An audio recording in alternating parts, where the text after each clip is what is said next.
As last time we left off, we have domain and domain model, and we looked into entity modeling.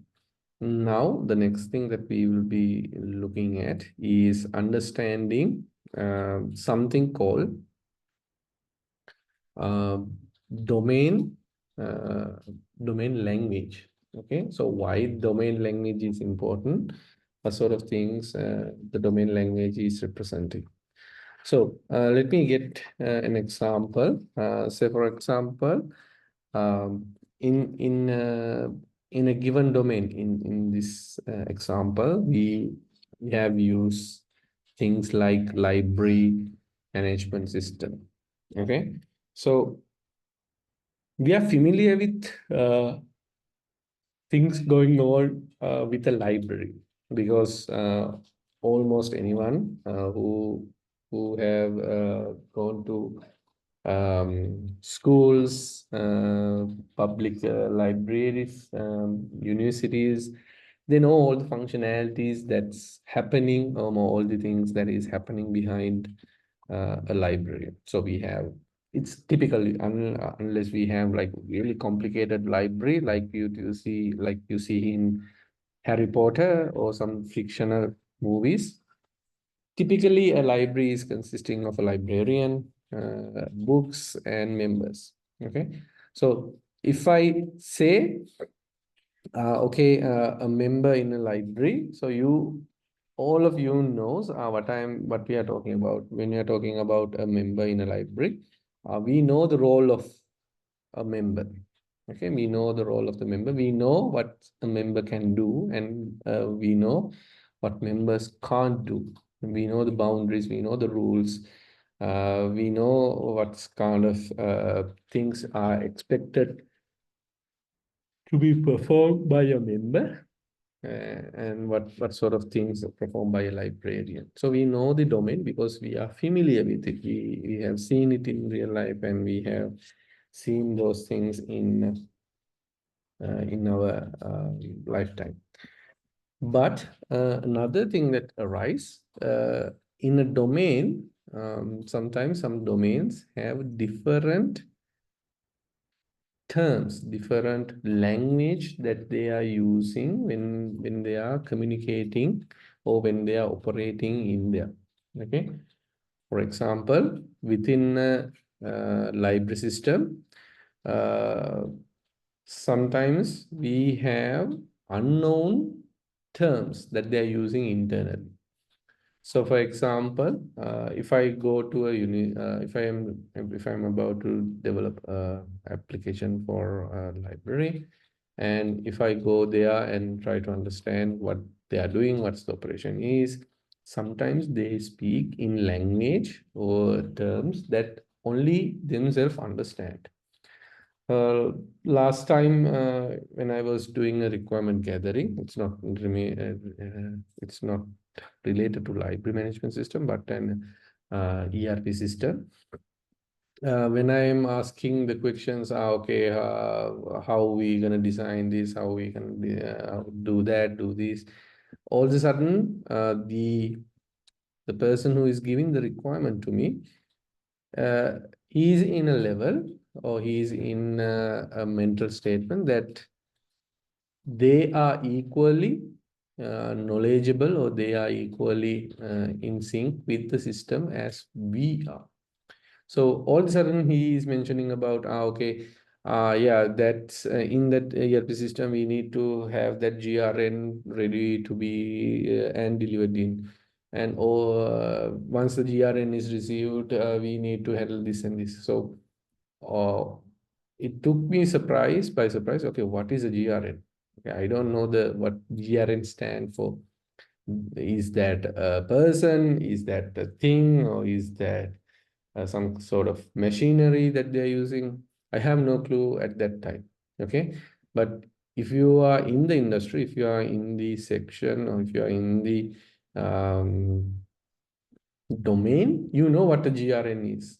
They have different terms on that, so they know what the GRN is all about. So I had to pause and say, okay, I'm sorry, but I have no idea what is the GRNA is all about. I have no clue what's the GRNA. Okay, sorry. A GRNAs is a good receive note. That is a note that we issue when we receive some goods from our customers or from our warehouse. That is the GRN. So that is like a receipt that we are receiving. Then I can understand. Okay. So it is kind of like a receipt when you are when you get when you are working with machineries and stuff.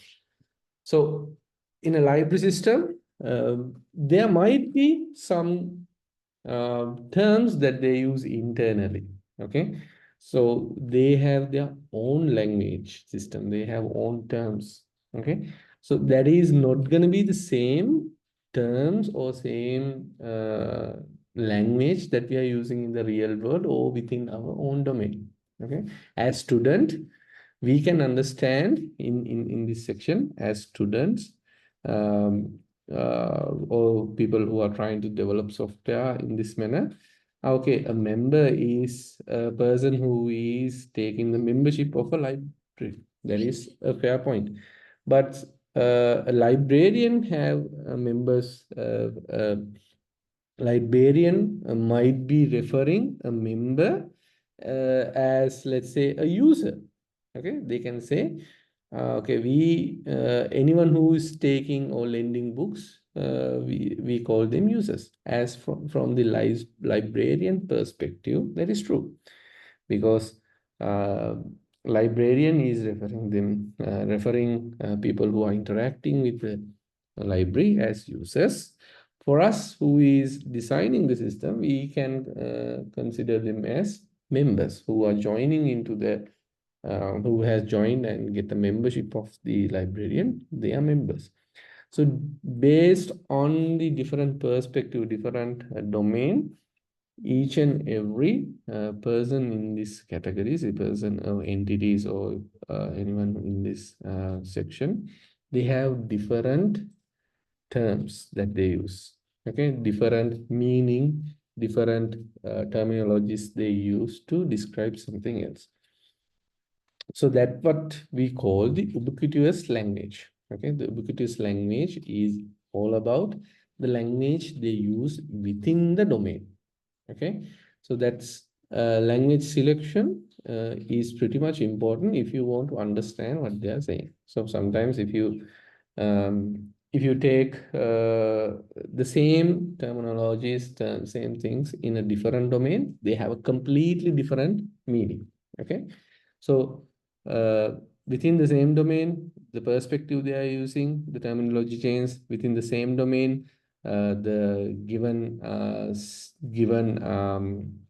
attributes or given names might have a different meaning, different reference, that kind of change. So we have to have a map around this. Okay, in a librarian perspective, if they are mentioning a user, okay, they are mentioning about system members in the system. Okay, as a software engineer, a person who is interacting with everything and trying to figure out, they should have an idea, okay, what this is all about, how these things coming together, what's the mapping is all about. So we should have a good documentation. We should have a good idea what's going on with the terminologies and names, what is the ubiquitous languages they are using, and have a good reference within our system. But in the the design that we are doing, the ubiquitous languages are not used. Okay, if the librarian is mentioning someone as a user, so we can't say user in here. As a system perspective, this is a member. But we should know when a librarian is mentioning a user, they are talking about the members within our system. Okay, so we should have that mapping in our documents, in our systems designs, and everywhere we should have that mapping in place. Okay, so there is one important thing: the ubiquitous languages that they use within a domain is unique to that domain. Okay, we might understand a lot of these things as a common sense or common practice, but it does not mean all the systems that we are going to be using have the uh, same domain names or domain language that we are used to have. Okay, so don't get confused on that perspective as well. Okay, next thing that I want to discuss is about the next section, coding. Okay, so how we gonna do coding in sorry, interpretation of the domain model, and um, how we gonna make that happen. Okay, so as I mentioned, the documents that we have done, the entity mapping and entity programming, these are all about um, these are all about the domain itself. So for example, if you're coming from the domain perspective, domain model, you won't probably see this NIC string or something like that. So you will see, okay, there's a first name, there's a last name, and there is a weight. Okay, so this is kind of the domain model that we can get. Okay, so there is an thing called ISBN, there's called a name, and at the end of the domain model, at least for the domain entity model, we have this kind of information. But as I mentioned, it is not only the domain is not only based on the entity itself. There are a lot of other things that we need to consider. Okay, so before we move into code, let's see what are the other models, domain models that we need to consider.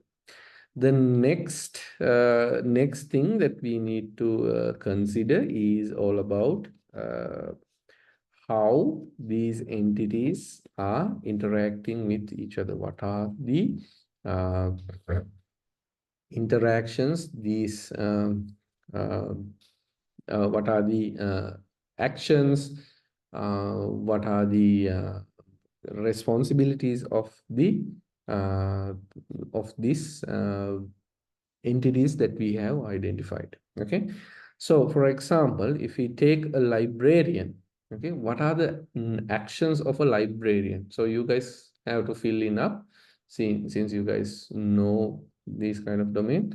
What are the actions, what are the things a librarian perform within the library domain?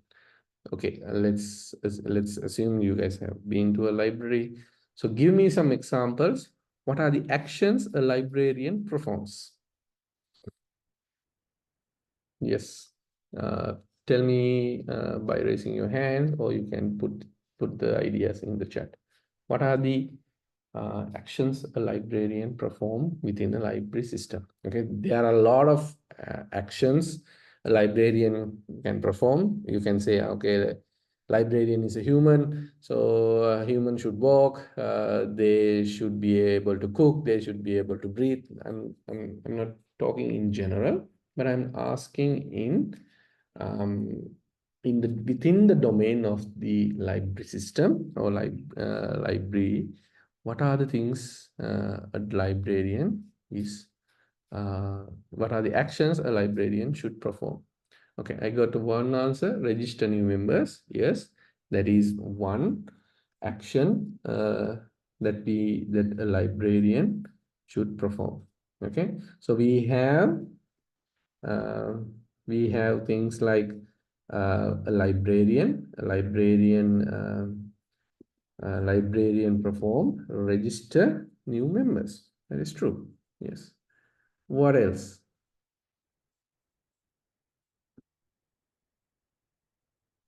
How do I remove the?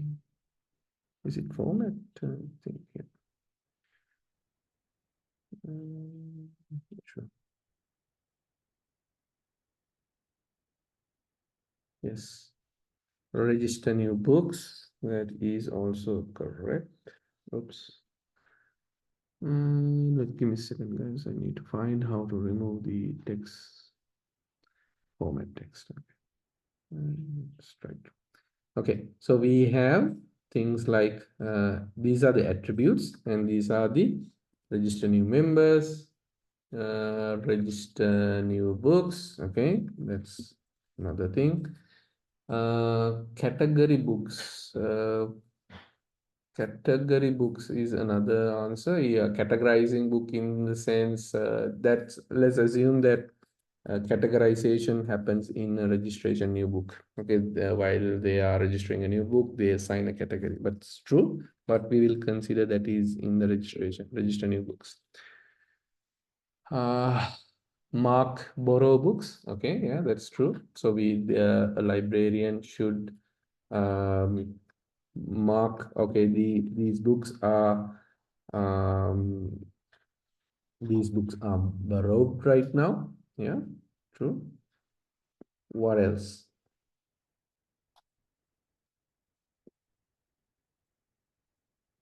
Okay, so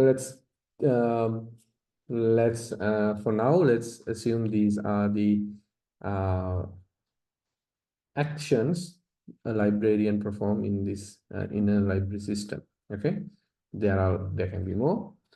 Maintaining a library catalog, yeah, that's true. Okay, maintaining library catalog, that is one of the actions they need to provide. Okay. All right. Then let's take the entity of a book.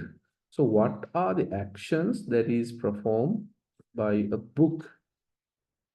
What are the actions performed by a book? Or yes, let's go with that first, otherwise it will be confused. Okay. What are the things a book will do within the system? What are the actions they perform?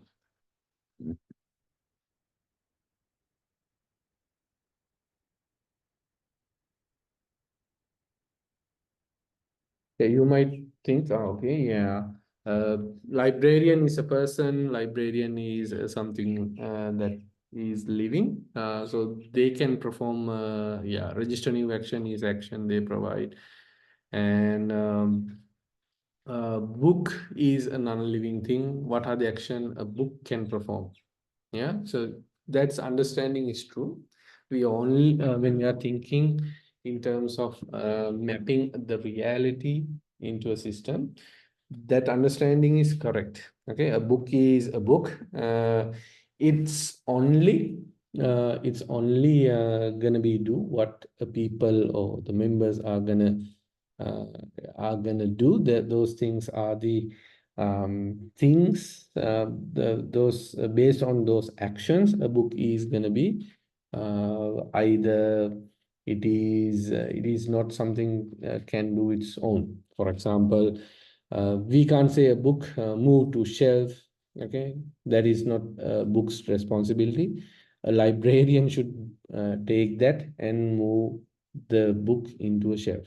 Okay, book can't say, okay, I need to register myself. No, book cannot do that. Yes. So in this scenario, a book is not performing any action within the system. Okay, but there are things a book is subjected to be within the action. Okay, let's see those things in a different section, but right now, yes, your understanding is correct. A book has no action at this point, but it can be a subject to an action. Okay. All right. The next thing is members. So what are the actions a member can perform? What are the things a member would do? What are the members' actions within the library system? By the way, when you're chatting, make sure you send it to everyone rather than directly so everyone can see. So what are the things a member would be doing it in this library system? Yes. One is borrowing books. Okay. That is true. One action a member is following and borrowing books. At the same one, borrowing books. What are the other things a member would be providing?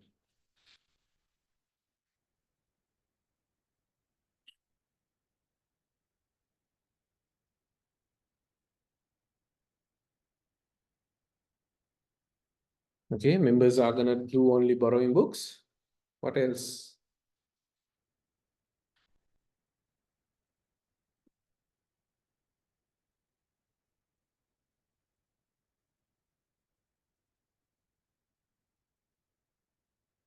What are the interaction? Search, yes, searching for book. That is true. Searching, yes, this is a valid action.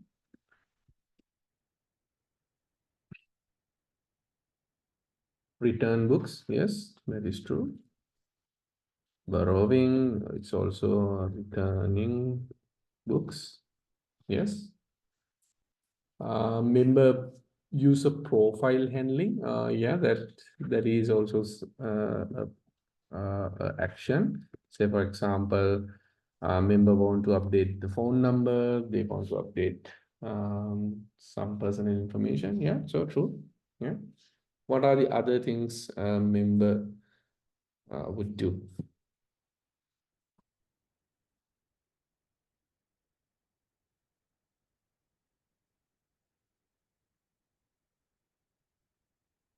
Yes.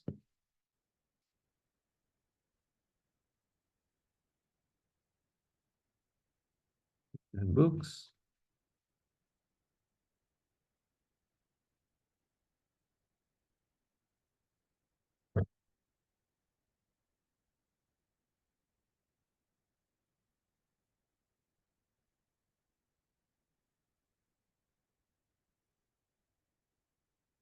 Yeah. So one other thing that you might not sometimes encounter, they might have, I'm not sure whether you have seen these things. Sometimes they need to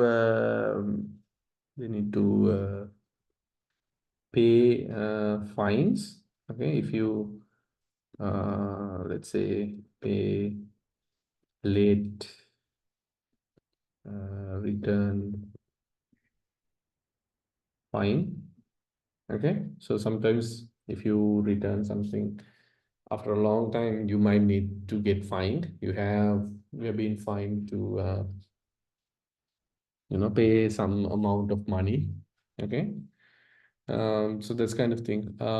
There's another one, borrowed book history. That is yeah, the one of the thing is borrowed his book history. That is kind of a action they can provide. Yeah, and we'll take that in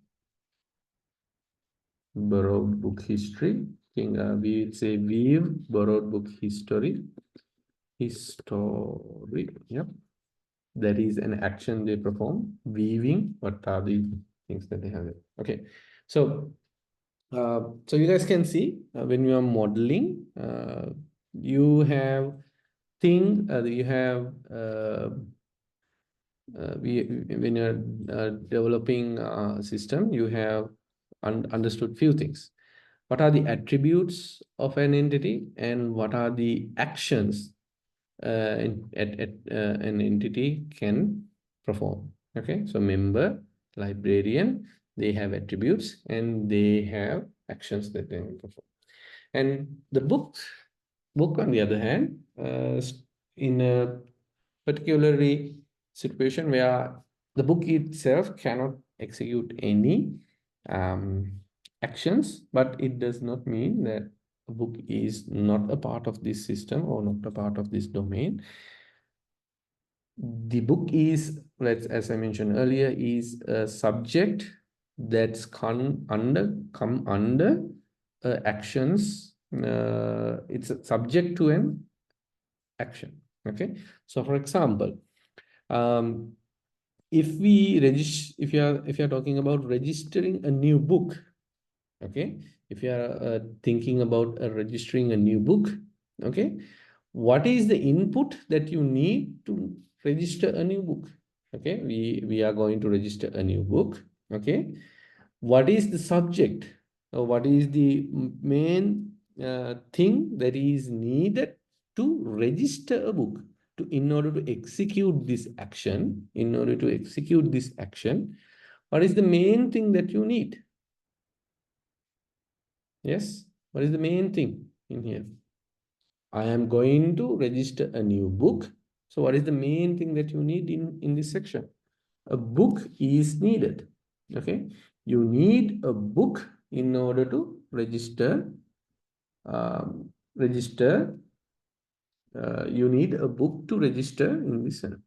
Registering a new member. Okay, if you are going to register a new member, what do you need in this scenario? What is the main subject that is going to be handled? A member is needed.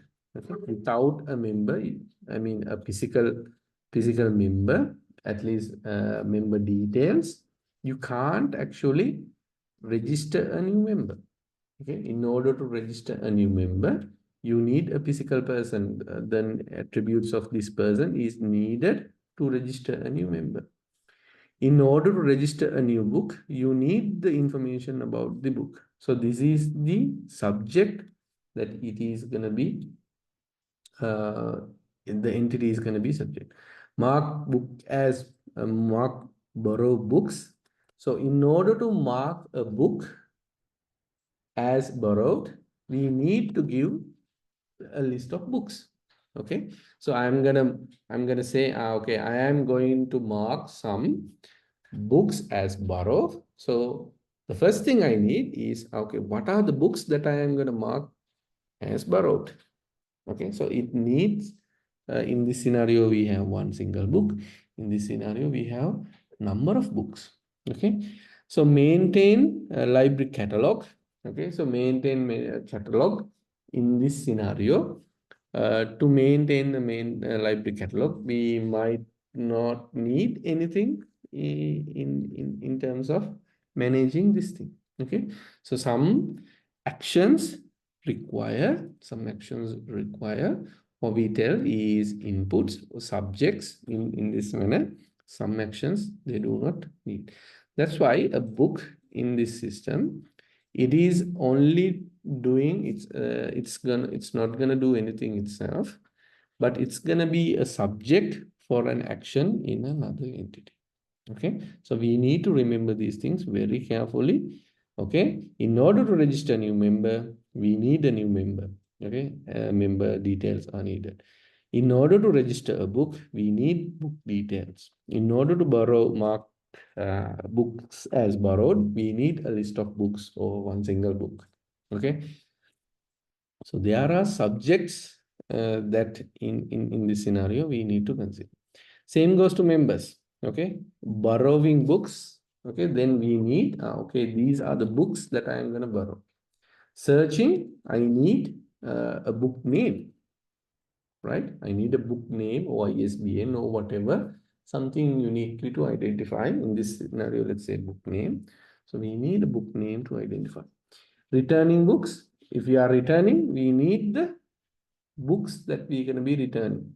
Okay, user handling, user profile handling, it's not that we'll be needing, but yes, you might argue, okay, in order to update you should know names and age. Yes, you can consider that one as well. If in order to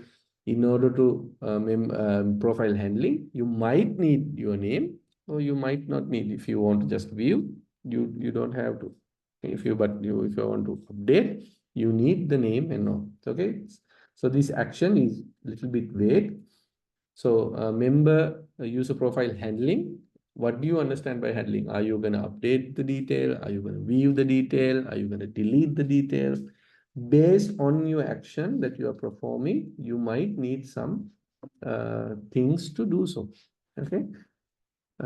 Pay late fines. Okay, if you are trying to return, if you are trying to pay some things, some money, you might need a reference to a money payment. Okay, like a receipt. Okay, some sort of receipt that you need to authenticate your payment. Sometimes you might pay in money, cash, but if you are doing a bank deposit, if you are doing a cash card payment, you might need a receipt in order to prove that is I have paid this fine and here's my proof. Okay, so in order to view the book history, you might not need anything. Okay, you might not need anything. You just need to click okay, I need to go to history, then the history will be there. You don't need to provide anything in this scenario as a member. So you guys can see when we are defining the domain, there are things a member would, entity would do, and the subject of that. And there are things a user would do, but there won't be any subjects to that. Okay. By listing out all the actions in this system, by listing out all the actions by each and entity, we find new information that we need to that we need to model in the domain. Let me give you an example, the receipt in this scenario. Okay, so unless we interact with this action, okay, pay late, return fines. Okay, I think fine is FINE or FINE, I'm not sure. Let's check on the return payment. Let's say payment,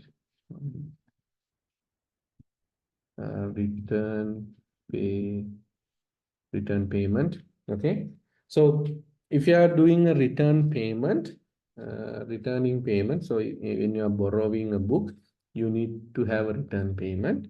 So if you are returning, sometimes you might have a return fine. Say for example, you borrowed the book for 2 weeks, but you came you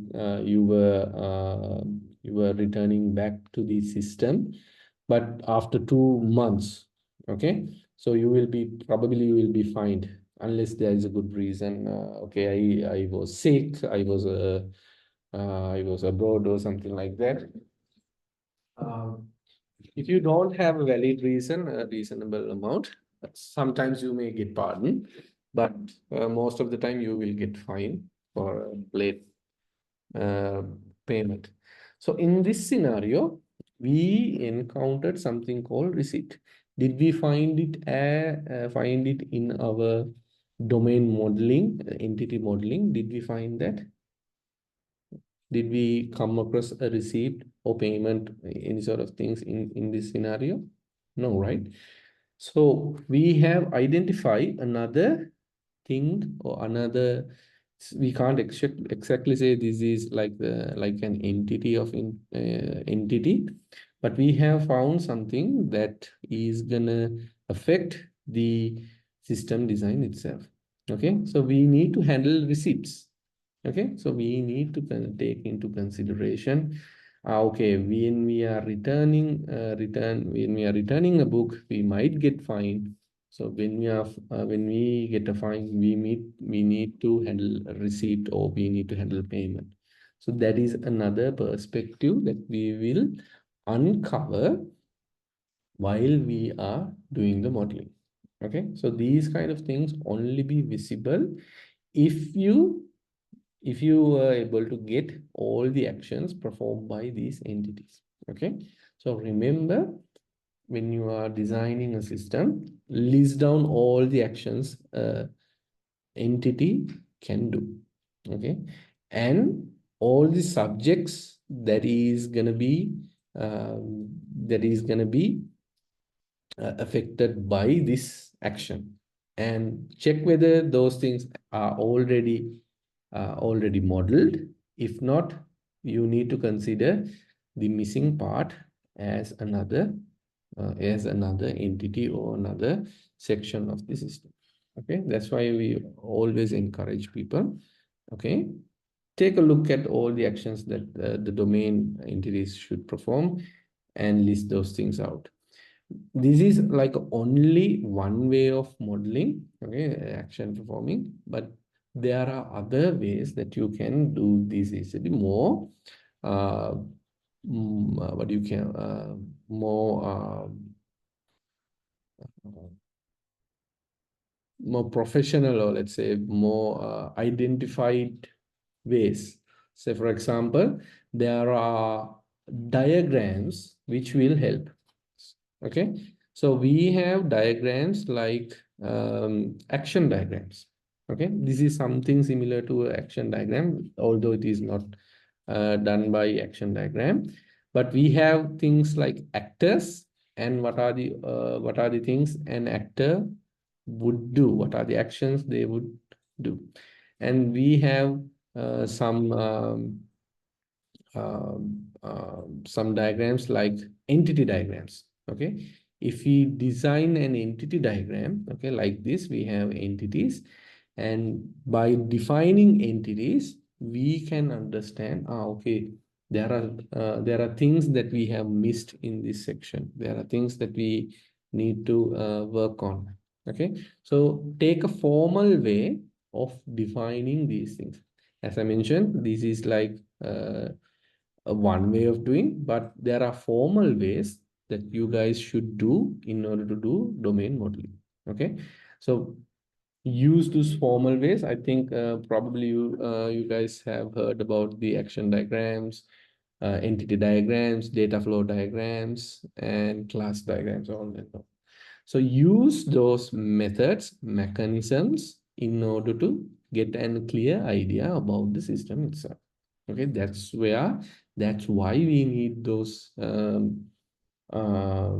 why we need those kind of diagramming.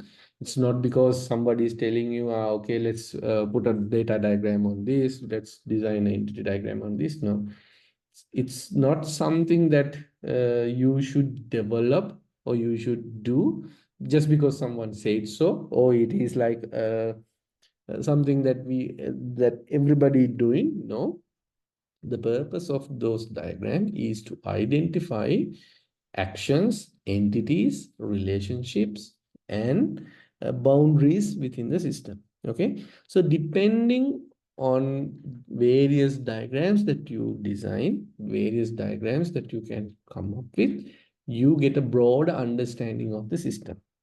Okay, so for example, if you develop an action diagram, you can see, okay, these are the actors within the system, these are the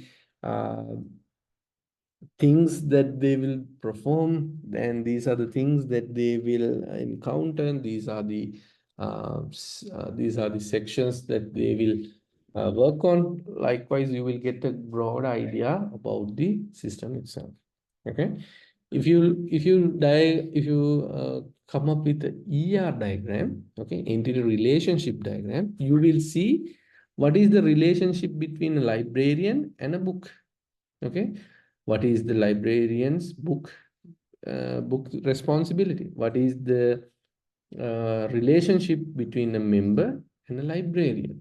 Okay, whether the librarian is working with members, whether the members are working with books, whether the books are working with librarian, to get the idea about the get the idea about these systems, get the idea about the interaction, you have different diagrams. Okay, so a librarian, if you're using, let's take the example of librarian, book, and member in a ER diagram. Okay, your one of your homework or assignments that I'm asking. So design a ER diagram for these three entities that we have found. Okay, we have a librarian, we have librarian attributes, we have books, we have members. So you have all the information, might be missing some few here and there. You have all the information that you need to visualize this system requirement using a ER diagram. Okay, so take your time, and after this lecture, make sure to draw a ER diagram on this. Okay, that is your first thing to do. Create an ER diagram based on this. And next thing, to identify these actions. So you have these actions. Okay, a member, what are the actions in this scenario? So in order to understand the action, in order to understand the action, the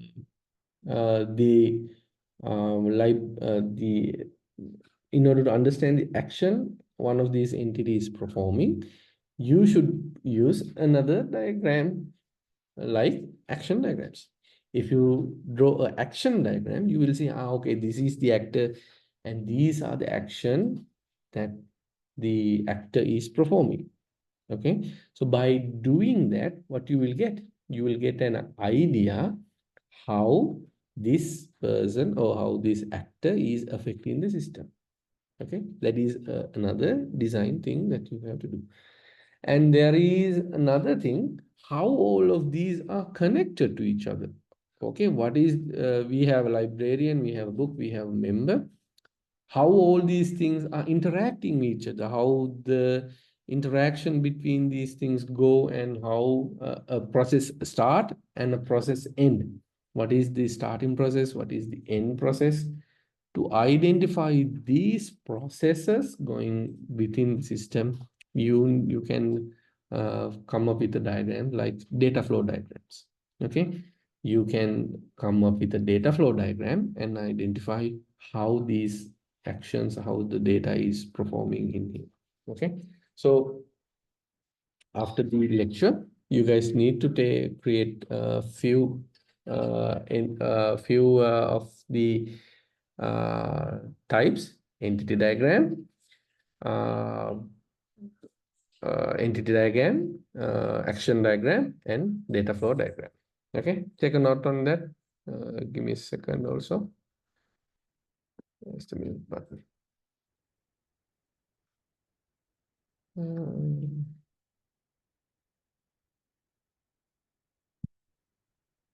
Okay, I'm gonna take a sip of water. So you guys take a note on what you need to do.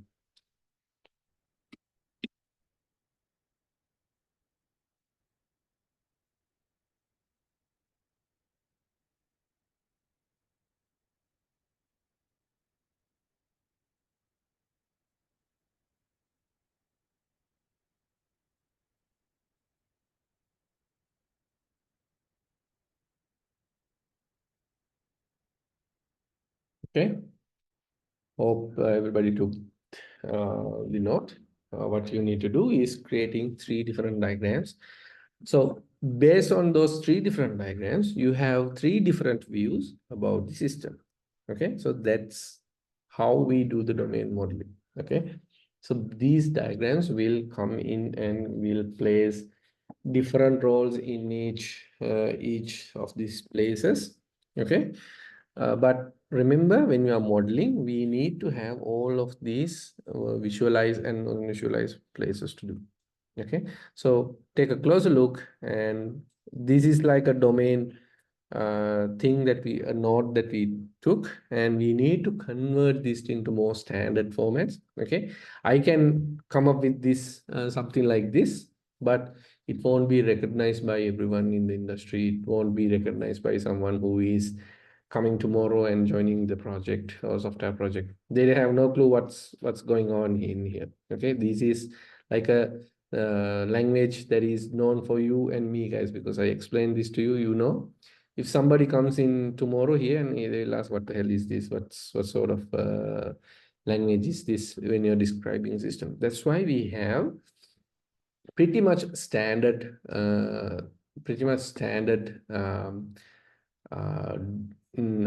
standard things like diagrams, action diagrams, data flow diagram, ER diagram, class diagrams. So everybody is in a perfect sync. Okay, by looking at this, this is action diagram. They know what action diagram looks like. They have some what do you call, some rules. There are some symbols. So they have a basic idea of how these things gonna go. Okay, so no worries in there. So we know how the application is working. Okay. All right. Next thing that we need to do is so we convert these things to standard formats. So we understood why we need this kind of domain.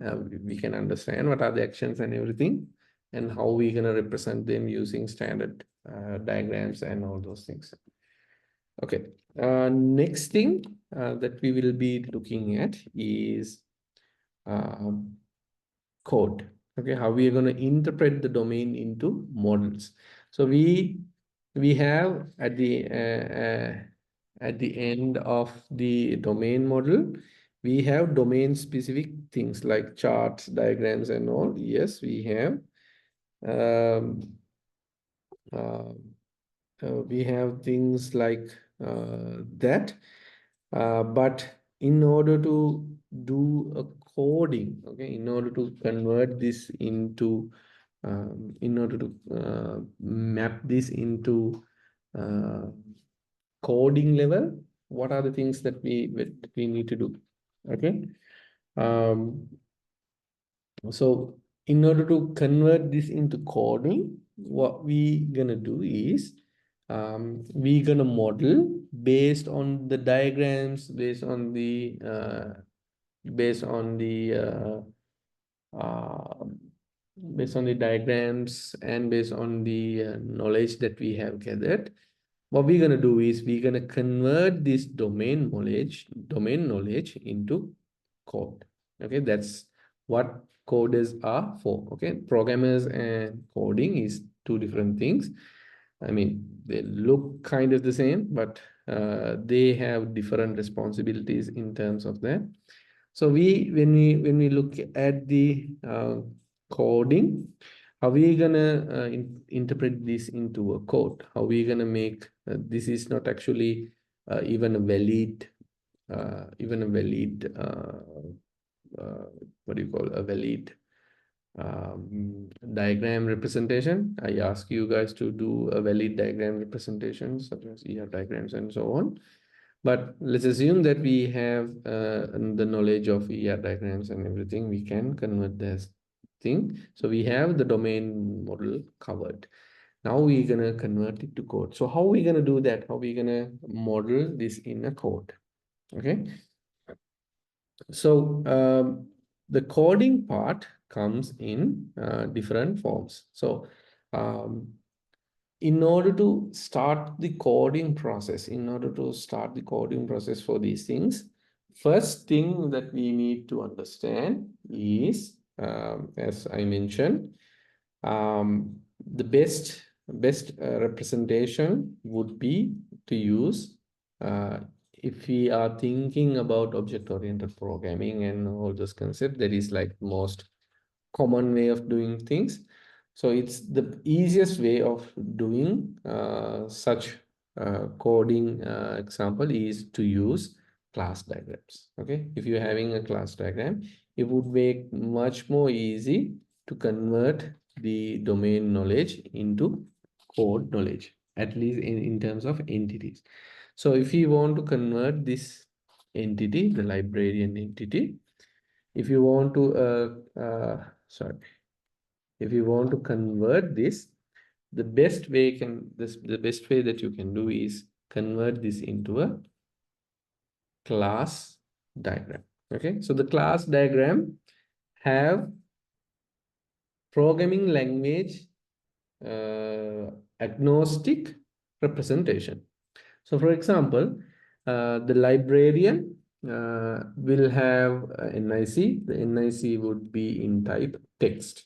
Okay, text is not known or text is not known to any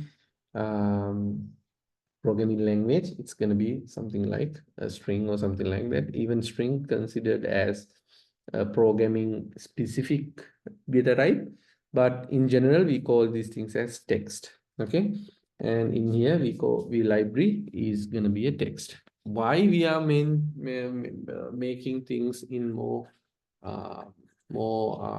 agnostic way such as this? Because in a programming language, different languages have different interpretation of text. For example, in languages like Java, we have equivalent of the text as string class. Okay, the string class is equivalent in Java, but in languages like Python, we have the equivalent of str, string for str. Python is actually not strongly typed, but the type of basically the type we are considering, it's going to be str. So different programming languages have different data types. Some TypeScript, or sorry, JavaScript, we have the type of simple string.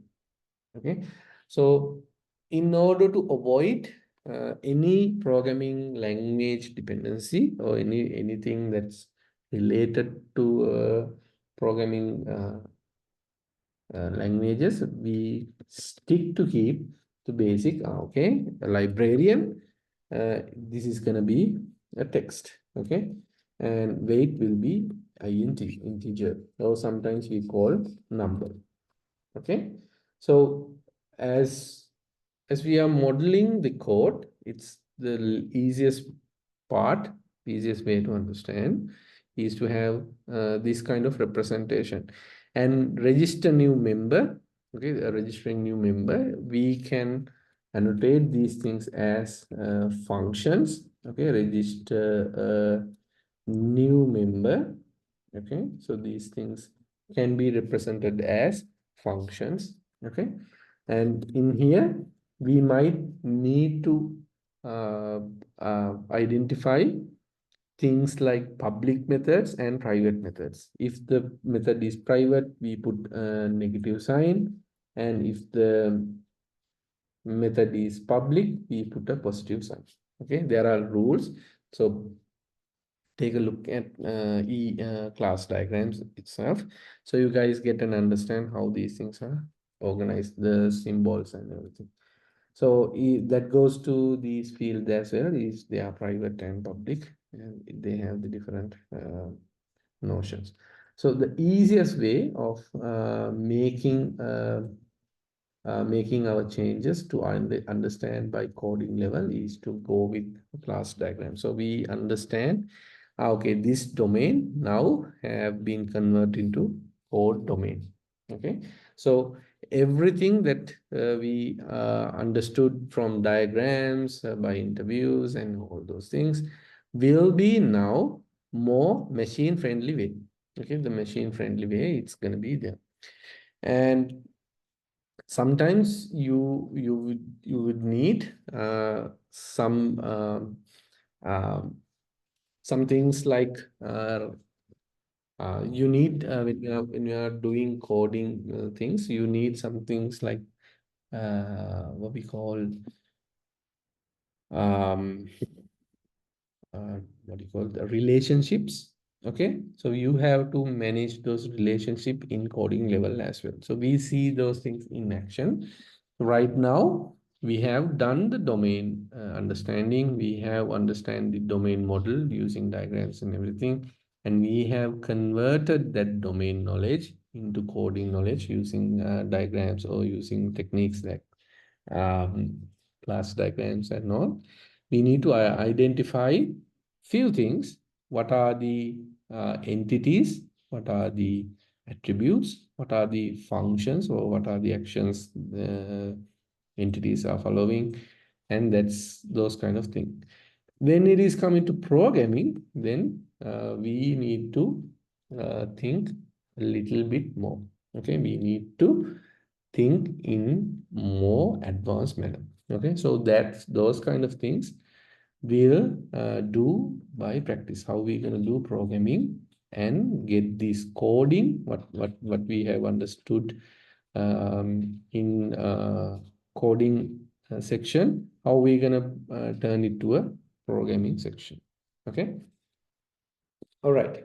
So pretty much basically these 3 steps are pretty much gonna take a little bit of time to understand the system, understand the domain, understand the relationship between these entities, understand the boundary, and convert it into machine friendly way. Programming, in the sense, it is a as we call a person who is gonna doing the actual conversion of or the result of these three fundamental things will be rest upon a programming um, or programmers responsibilities. But remember, when it is coming to programming, it's not gonna be a simple task. Okay, there are a lot of levels, a lot of things, a lot of patterns, and so many things that we need to learn in order to convert the understanding of the system to programming. Okay, it's not just taking all these things and stuff it together, working a program. No, that is not. There are a lot of things we need to, in terms of the application, we need to think a lot of things in here. Okay. So let's see how we gonna do programming and what are the things that we need to consider in terms of programming. What are the things that we need to consider to start programming? Okay. All right. So who here have I think you guys have developed softwares in so many vast areas. Some people have seen here. Um, some people I have seen they are using mobile application. Some people have developed web application, but who in here, okay, can you raise your hand, have understood how you're going to create more secure application? Okay, yes, you can create an application. You can create an application that is basically what to do is it's gonna um, get some data and show it in UI. That is anyone can do. But who here have developed an application that it wouldn't be easy a person who is coming to steal your data or a person who is trying to infiltrate your system. You have the security perspective covered up. So I have implemented security in my applications. So who have done such security in your application? I have implement these kind of security measurement in my application. Who have done that kind of thing?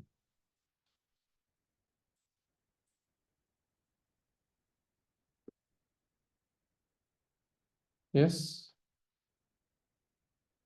I have done it. Raise your hand if you have.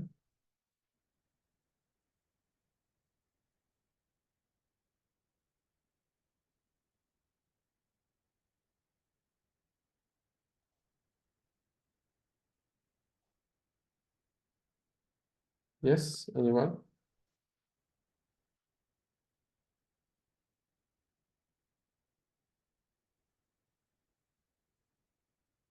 Okay, all right.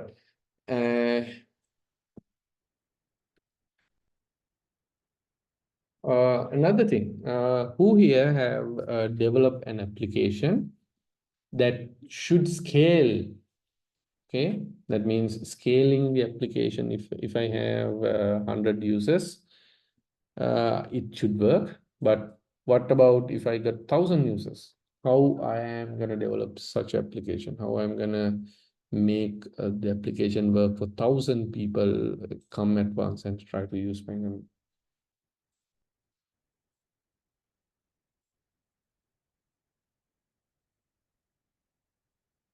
yeah. Yes. So another aspect that we need to think, okay, so software is like a temporary endorsement. That means it's not gonna be like forever. People will work in this project, people will leave the project, they might lose interest, they might move ahead. In a scenario like somebody move move out from the team and somebody join to the team, how they gonna do, how they gonna understand the application. So for example, how they gonna know, okay, where to start. Okay, what is the starting point of this project? What is the domain? What sort of things that we have done so far? What sort of what sort of pain points are there? That kind of knowledge, how we gonna transfer those things? How are we gonna do that? Yes.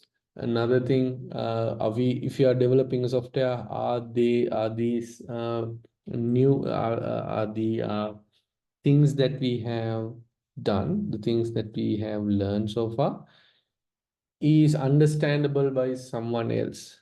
Are we using a code, or are we have programmed this application in a way anyone else who is joining would understand this? They need to make sense out of it. Okay. Have have you considered those things as well? So it's not about always the functionality of the program. There are non-functionality things that we should also consider. Okay, so programming is, don't think that is like, okay, if we code and if it is work, it is working. No, that's not all about programming. Programming contains a lot of other things that matters. So especially when it is coming to programming, we should not only think about, okay, we take this information, we process this and we put it in a database, that's it. So that's not all about programming. Okay, programming is a discipline where you have to make sure other things are in place. Non-functional requirements such as security, scalability, performance, and list goes on. Okay, and in terms of coding, are we following the coding standards? Are we making right documentation? Are we following the right architectures? Are we following the design patterns? There are a lot of things that we need to consider when we are starting a program. Okay, are we in the right what do you call right platform? There are a lot of things that we need to consider. Okay, it's easy that we take something and we work, but there are a lot of things other than that you see on top of any program. Okay,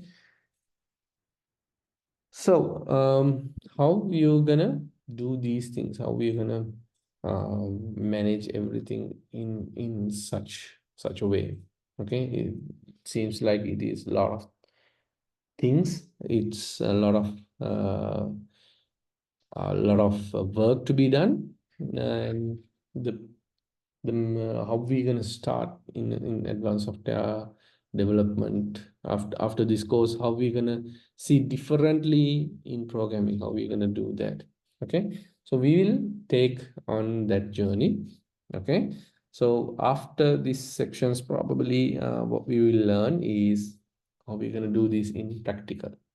Okay, how we gonna think like professionals, how we gonna not are we gonna mix the things that we have learned? We have learned OOP, yes. We have learned inheritance, yes. How are we gonna use in practice? Okay, we have learned database systems, yes. We have learned normalization. How we gonna connect a program to our program database that is more a good way. We have learned things like encryption. We have learned things like hashing. How we're gonna incorporate in software development. So those kind of things we will take one by one and apply in here. Okay. So it's gonna be and I'm not telling you that after the end of this course section, you will be like, software architect or something. It's a long journey. You need a lot of experience, but you will get the fundamentals, and you will get the things that you should not miss around when you are developing the software and maintaining in real world. Okay. All right. So first of all, nowadays the software, when we look at into this when we look at this library management system that we have, we need to identify, we need to or choose what sort of system that we're going to be developing. Okay, what sort of form factors that we will be developing. For example, is this application is going to involve something like, let's say, machine learning. Okay, is it AI based application? I don't see in any. I mean, we can we can incorporate AI into this, but it's not going to be totally based on AI or AI based project. Okay, so is this project or is this applications going to be handled in standalone applications? Okay, so for example, we develop a software that would run on a machine. Nobody else outside of that machine have the access to the system. Are we going to develop a standalone application? On the next thing is, are we going to develop an application which this is accessed by a computer or a mobile or some sort of any other handheld device, some other way? Okay, so we need to decide what is the form factors when this application is deployed, how they can access this system. Okay, and we have to decide, okay, if we are going with such and such, what are the programming languages that we can use? What are the frameworks of choice that we're going to be using? Okay, there are a lot of choices that we need to make in order to achieve this journey. Okay, so we can't learn every programming language, every database system in the whole world. We can't learn each and every form factors that we have. Okay, but in the modern world, we can learn a few of the most popular ones. Okay, especially when it is coming to age we are in. The most common, most widely used widely used of way of communicating things is to use things like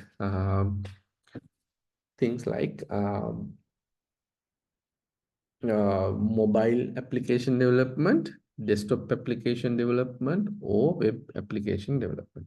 There might be other here and there, a few other form factors like applications like distributed applications, clustered application, but we have to start somewhere small. We have to start somewhere that we are comfortable with. Okay, to get started, we would be developing a very simple web application.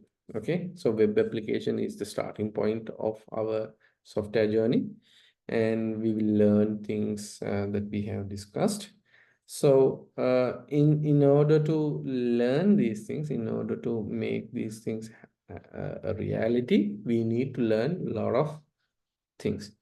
So as I mentioned, we can't learn all the languages out there. We can't learn all the frameworks out there. So we will stick to one which is more popular in nowadays. Okay, I'm trying to teach you guys something trendy, but it's not gonna be.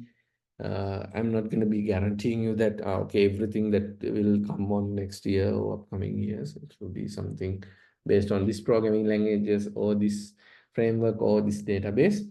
But at least to get an idea how we can do these things, how we can start programming.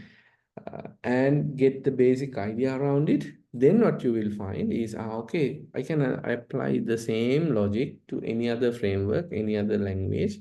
They have this uh, similar pattern. The pattern is all the same to each and every programming language and each and every programming language, frameworks, and all those things.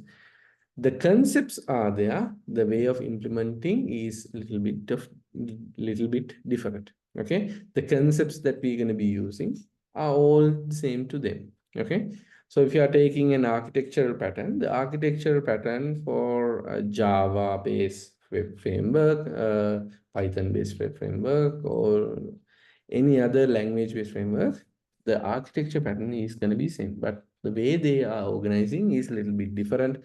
But that adaptation is not huge if we know what we are doing. Okay, if you know the basics, if you know the concept, the adaptation is really easy. Okay, so let's start with few few of the trending technologies. Okay, I'm not gonna teach you Visual Basics, which is from like 20 years ago. I'm not gonna teach you way more advanced AI machine models. No, we will be starting to develop a very simple application when we will understand how we're going to manage the things that we have discussed so far. How we're going to convert this domain knowledge into a into uh, more advanced, more secure app, application. Okay, and I'm not saying this is going to be like 100% secure, 100% performance ready. You know, it's never-ending journey. Believe me, there is no one single system in this world. As I know, there is bug-free. Okay, there is always going to be bugs. There is always going to be vulnerabilities. That is how it is. But we can write application that doesn't sucks, that doesn't require all the time maintenance and all those things. We can make the journey little bit more pleasant. Okay, so let's see how we can do that using web technologies. Okay, so if you have done any web technologies, you might find the starting point of this application a little bit what do you say, repetitive, but over the time you will find most of the things that we are discussing is way more advanced and way more interesting, and how we will solve these problems in real world. Okay, all right. Okay, let me get on a few of the status from you guys. So I hope, I think we discussed even last time, you guys have done basic programming. That means you know what programming language is all about, what they can do, how to install, and how to work with them. So what we're going to do is we will demonstrate programming concepts, not all the architectural patterns out there. I'm not going to teach. I'm going to teach few of the architectural patterns out there, especially tiered architecture. Okay, we'll be talking about tiered architecture, how we're gonna create a tiered NT architecture, especially not, we're not gonna go with NT architectures, all the NTS, but the most common, most widely used web application uh, pattern would be three-tier architecture. Okay, we have 3 tiers in our application. By leveraging the three-tier architecture, what is the advantage? What are the disadvantages? What sort of problems that we are trying to resolve from this architectural pattern? And this goes on. In order to create the NT architecture application, I would use a set of applications, set of languages, set of frameworks to do so. And you guys, if you guys find, okay, I will follow in another programming language, and I will follow these things in another framework, feel free to do so. But remember the concepts that we are applying. So by applying these things, you will get more idea on how we gonna do that. Okay. If time permits, we will see another architectural pattern for mobile, which we call the MBVM architecture, but that is for the next level. So in the software architectural level, in terms of programming, we will start from web, and we will take a look at NT architecture. We will design a system using NT architecture, and we will try to understand the conversion of the domain code into a real world system. Okay. All right. So as I mentioned, I'll be using JavaScript or TypeScript, to be exact. I'll be using TypeScript as a programming language. I'll be using a framework called Nest.js. Okay, let me give you guys that Nest.js. So this is a framework that is based on JavaScript frameworks like Node.js. So this is one of the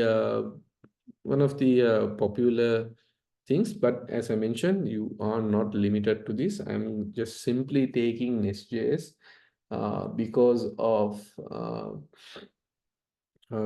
it's easy to me to unfold the architectural patterns and everything. Okay, they have like really good support when it is coming to a NT architecture or 3T architectures that we're going to be talking. But same concepts, same things. If you are using Java, you can use something like Spring Boot. Okay, so the same concepts goes around from Spring Boot as well as Spring Boot, Nest.js. Only the difference is like when we are using Spring Boot, it's tightly coupled with Java ecosystems and Java related stuff. When you're talking about Nest.js, it's going to be related to things like Node.js, JavaScript based ones.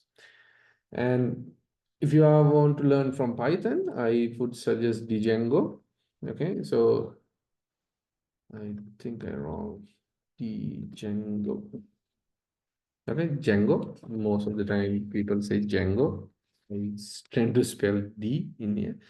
So Django, you guys can, if you're a Python lover, if you have experience on Python, feel free to use Python and implement this thing. The same different programming languages, different frameworks, but all of them are following, they can follow the architectural patterns that we are um, all these things will be easy to work with. Anything that any framework of your choice would be easy to use. You don't have to worry about anything related to framework dependency.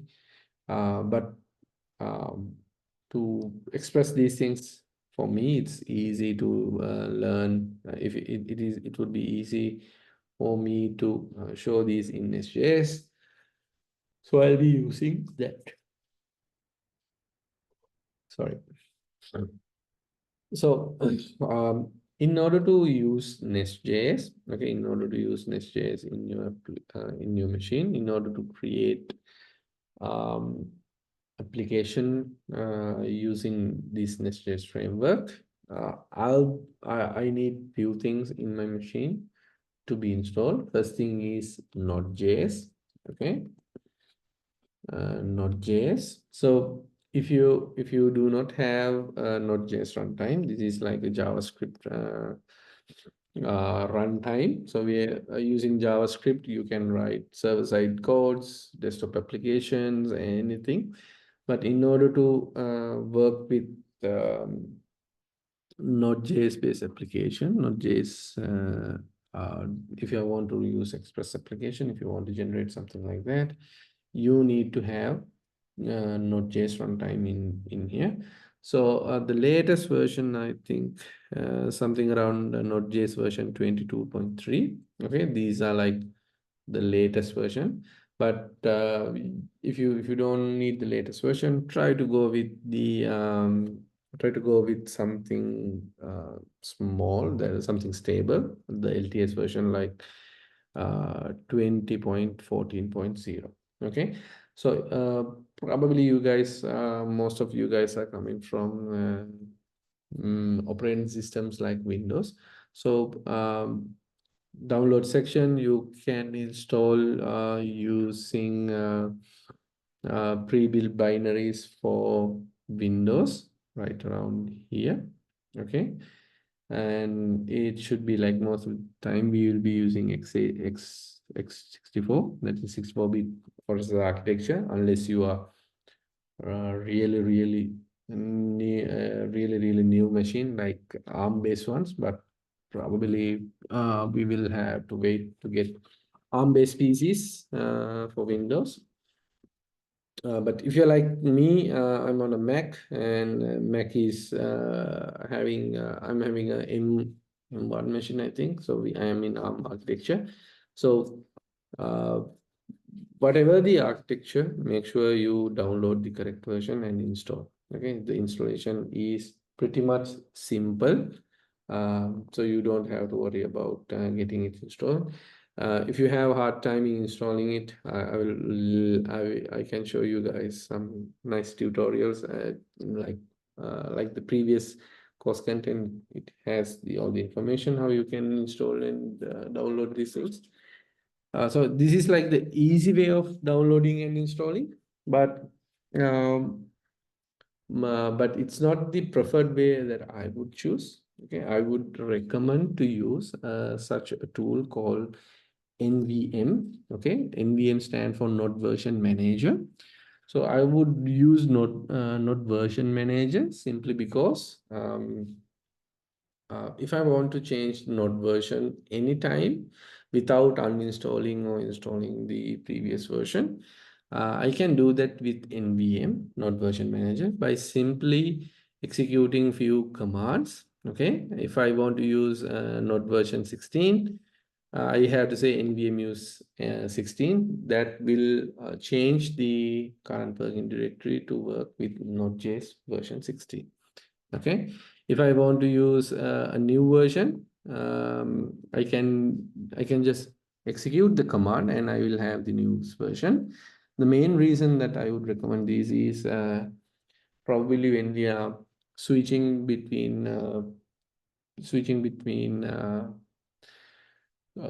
different projects will have different node versions, so it's better to have different versions of project unless it is a requirement.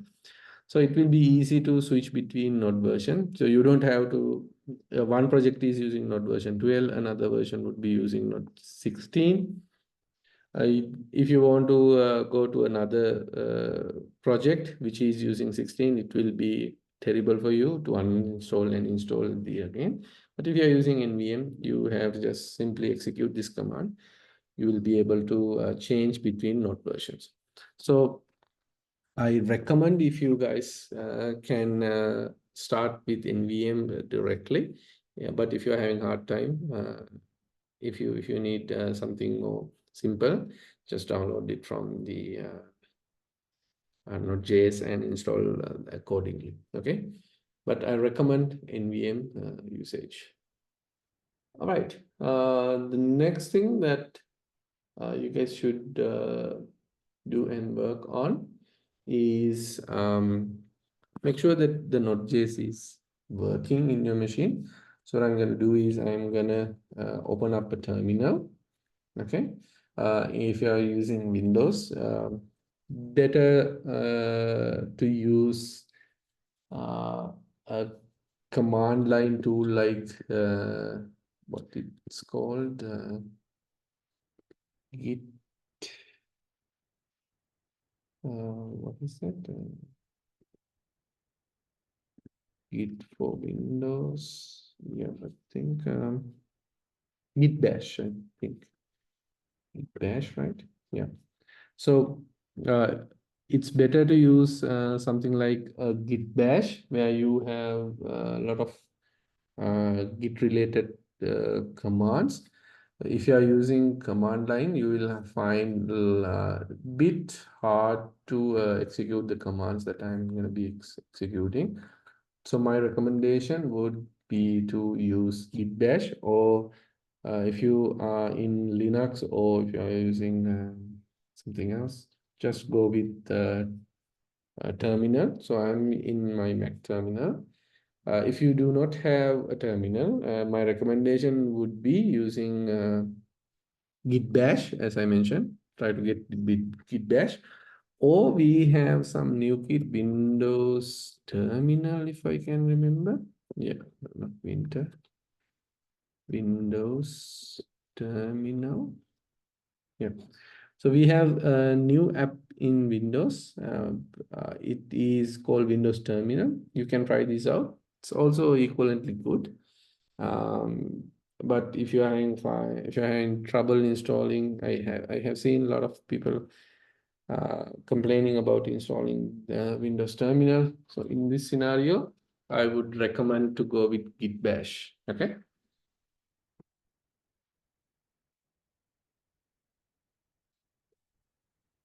All right.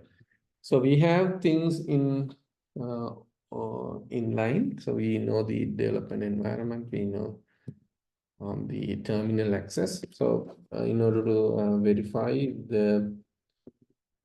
that you have not. So if I type node -v, then it will give me the node version that I am currently in. I think it's version 20 or something like that. Okay.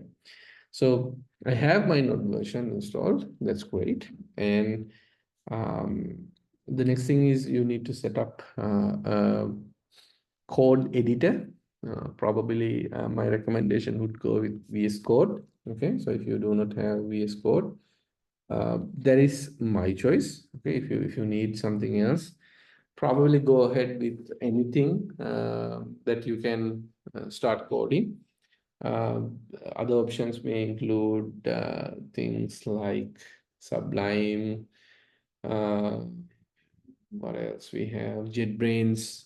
Uh, uh, JetBrains. There are a lot of products in terms of JetBrains, and you can use whatever the IDE as long as it's an IDE or code editor. I recommend, or at least I use day-to-day life VS Code, Visual Studio Code. So that's kind of like good from my perspective. And since we are using TypeScript, the Visual Studio Code have great support on TypeScript. So I would recommend VS Code to get things started. Okay, so we talk about the environment setup. And the next thing that I'm gonna do is um, I'm gonna work through the project setup. So who here thinks I need to like go from basic like package? If you have no idea what I'm talking about, raise your hand. Who need to learn about package management, dependency downloads, and things like project initialization, how to create a Node.js application from scratch. Anyone have no idea on how to create all any of these things? Please raise your hand so I can create from start, or otherwise I will assume that you guys know how to create a project and how to add dependencies and all those things. Anyone who is not familiar with the terms that I have taught, please raise your hand. I have no clue how to create a new project from scratch. Uh, I need to see these things from scratch. Raise your hand.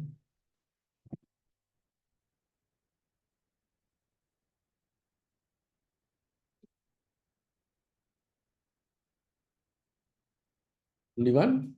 Others are good. If only one is there, I can skip ahead. Others know how to create a Node.js application?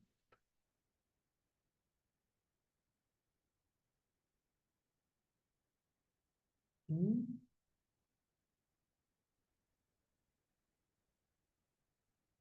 I need your honest opinion, guys. If you do not give me the feedback, I would jump ahead. Then what will happen is you will get lost.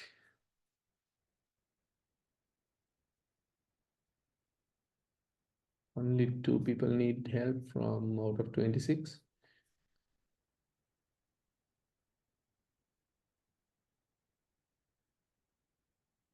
Um,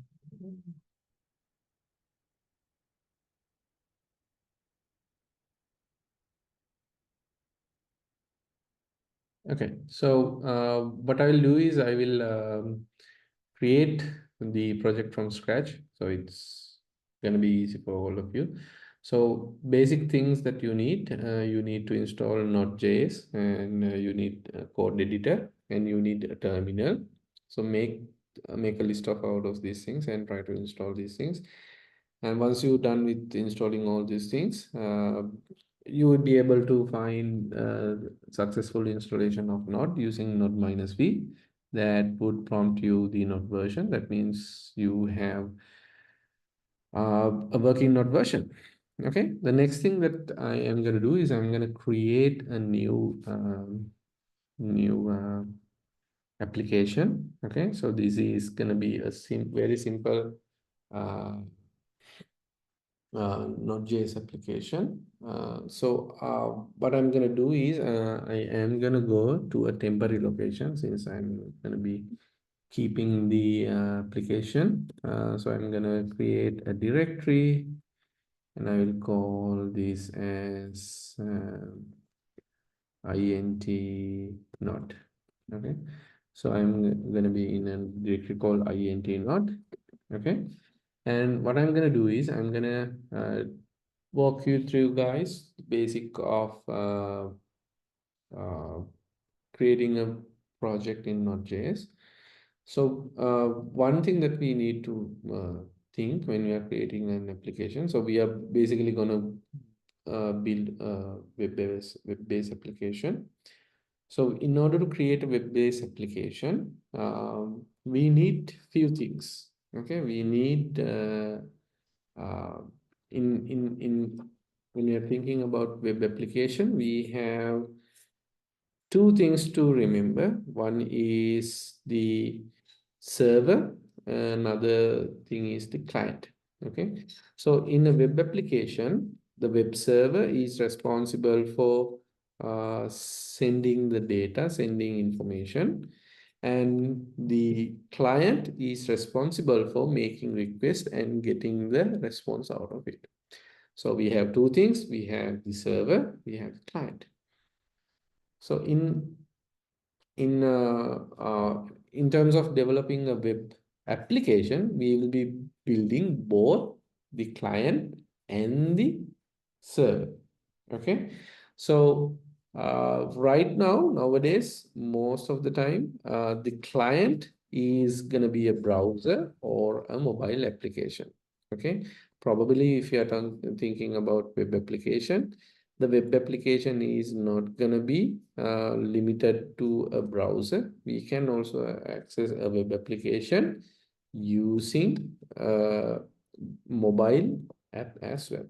Okay, so in order to achieve that, what we need to do is we need to make sure the application, the web server, the service that we are taking information from, is able to send us information in a way that we can understand for both the web browser and the mobile. Okay. So earlier days, if you look at websites like this, so the client in this scenario, the client in this scenario is my web browser.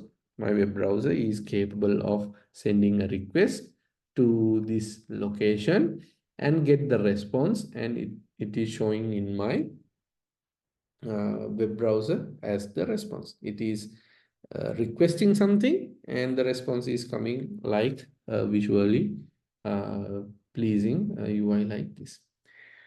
But let's say, for example, we want to take the same advantage into a mobile application. We want to use the same thing in a mobile application. So if you're using a mobile application, the mobile, of course, have a browser. Most of the smartphones have equipped with browsers like Chrome, Safari, or whatsoever. So they can use the web browser within the mobile phone to go to this website, web URL, and request the things, and the response is coming back. So in that scenario, the mobile browser is the client. So in this scenario, in my local machine, the machine that I am currently working, the client in here is my browser, and the server is responsible for sending the response I need to see in my browser. But what about a web application? What about web application who does not need all these fancy things, but only the information that we need? What about a mobile application? They want to see this in a different way. Say, for example, the mobile application that we need, uh, this UI, the user interface that you are seeing, is something that we got from the web server. Okay, but we want a different UI than this. We want to represent the application in a different way. Okay, so how we gonna make that kind of changes? How we gonna make that kind of changes? So in order to achieve this kind of flexibility, rather than sending the HTML itself, so when we are requesting the server is responding us with the HTML content. Okay, the HTML content is retrieved as. But if you take the HTML content, if you right click on any website that you see, if you go to inspect, and if you look at the structure, so you guys can see, in order to render this UI, the UI that I see, this amount of HTML is generated. This is the HTML, this is the header within the body, and there are frames, there are script, and this section is the doc chromes. It is by this section, a lot of information is transferred. This HTML is representing this UI itself. Okay, so the HTML is understandable to a web browser. Okay, when when a server respond with this HTML, the web browser knows, okay, if I receive this kind of div, I need to show something like this. These are the styles, these are the things that we need to show, and everything. The information the web browser send back is something, the server sends HTML code. This HTML code is intercepted by the web browser. The web browser can show this without an issue. These HTML tags, HTML code is well known to browsers. The browser knows how to render this information.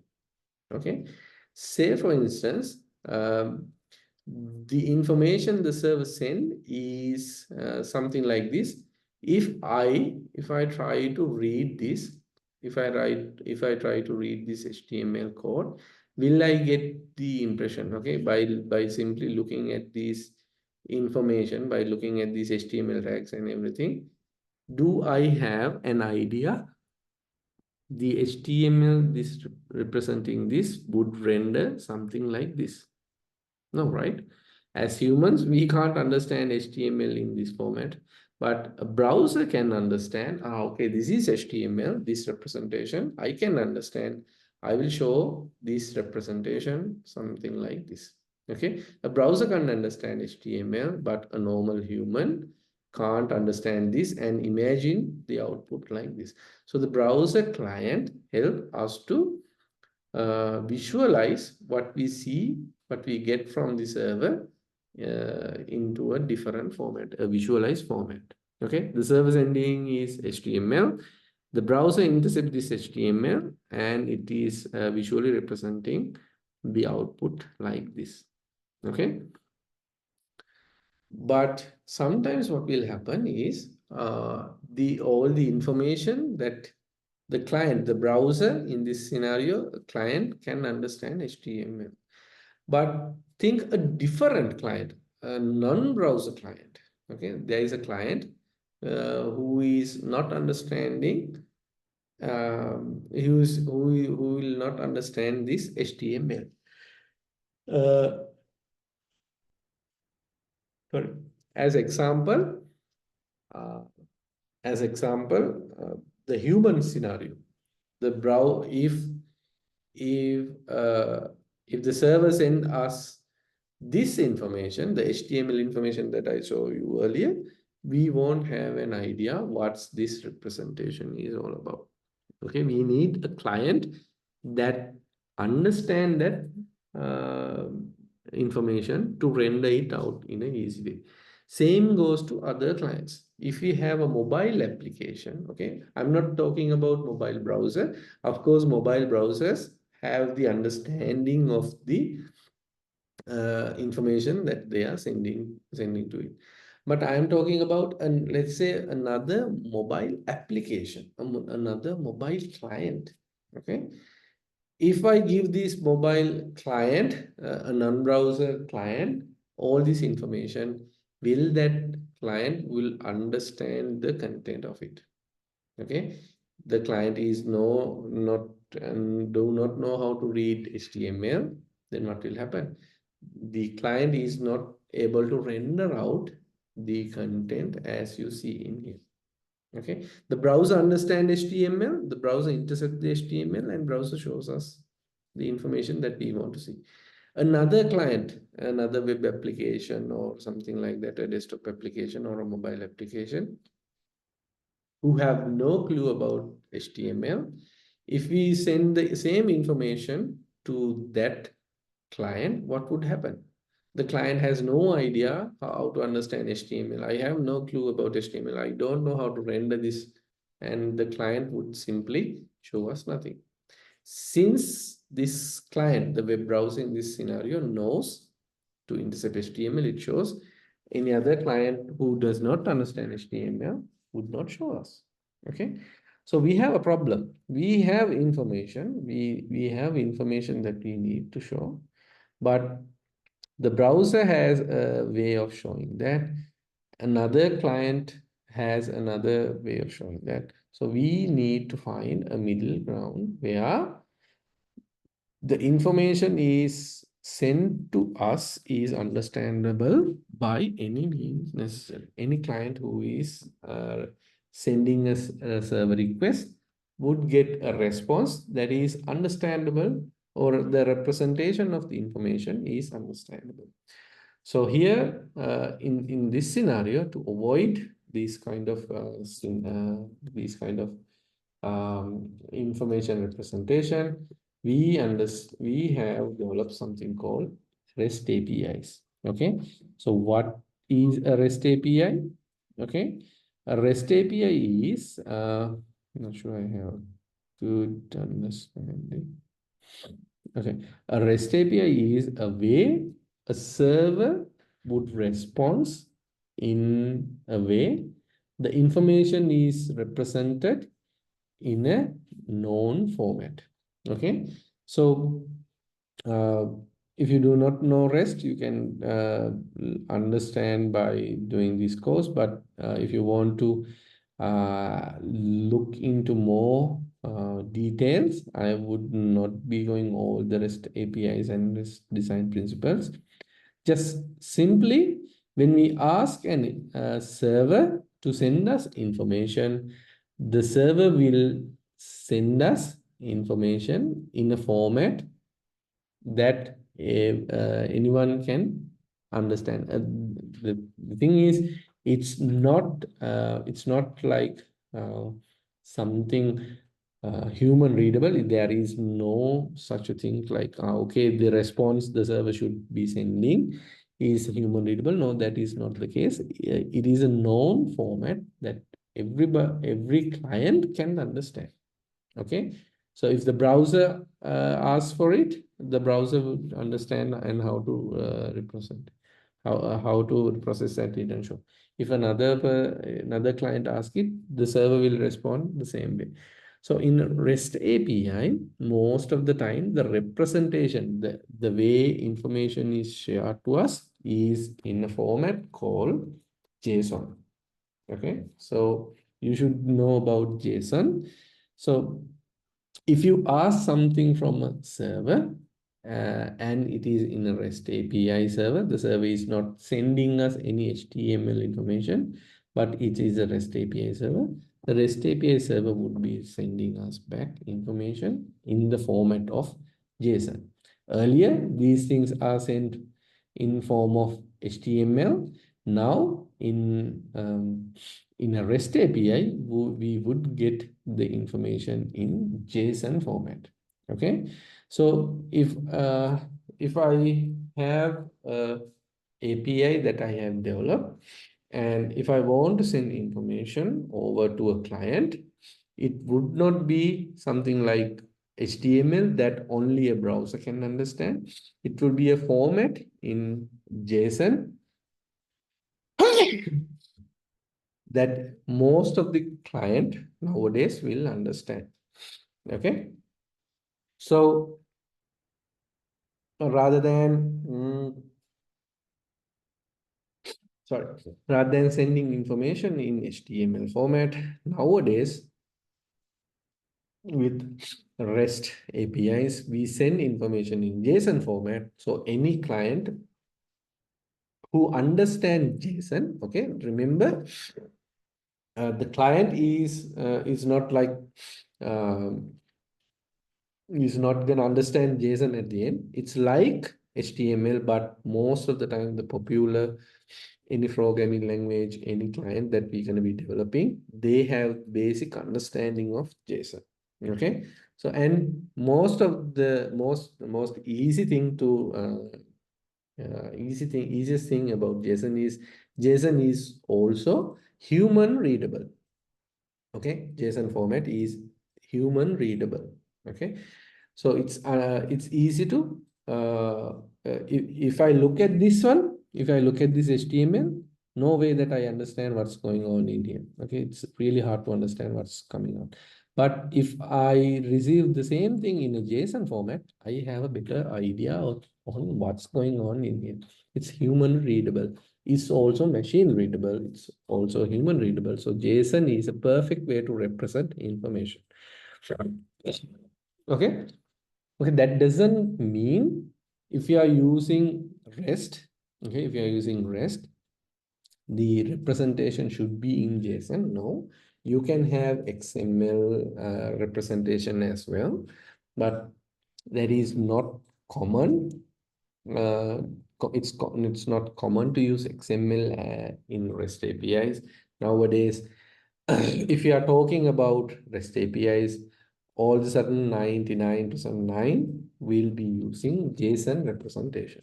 Okay, so we'll see why JSON is so popular. What's make it easy to learn. So if you do not know what is REST, take a look around REST APIs development, take a look around JSON, how JSON representing information, how XML is representing information. XML is pretty much similar to what we see in HTML, okay? But JSON is one of the most popular ones that we will use in order to represent information, okay? Do not get confused. REST API is JSON. That is wrong. REST API is a way of communicating, and how the communicated information is represented is using JSON. Okay, there is no law that REST APIs should be developed in JSON, but the most of the time, 99% of the time, the JSON APIs, sorry, REST APIs will be developed in JSON. The representation would be in JSON. Okay. So if you are new to these terms, if you're new to server side, server REST APIs, server client response, please take a look around this. We will explain more how we will be creating a very simple web service that serves us JSON. Okay. You can, if you are eager to learn, we can have REST API.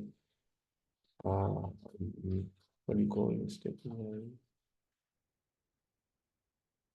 Mocks or something like that. Mock service. You will find like this is not a actual web server, a REST API server, but they are like mock servers. That means dummy web servers. They will act as real ones, but they will have a different behaviors. Okay, but anyhow, if you're really new to REST APIs, JSON, web client, just take a look around those things. Those are like the fundamentals when you're using, when we are creating servers and everything. Okay. All right. Anything that you guys need to ask before we wind up for today? So there are a couple of things that you guys need to follow up on. I have given you to write the diagrams, and you need, if you are new, you have to research on web servers. You need to research on REST APIs, what is JSON, and so on and so forth. So there are a little bit of work to be done. Any questions that you did not understand what we are taught from today's lecture? There is a lot of things to learn, so we need to hurry up. That's why.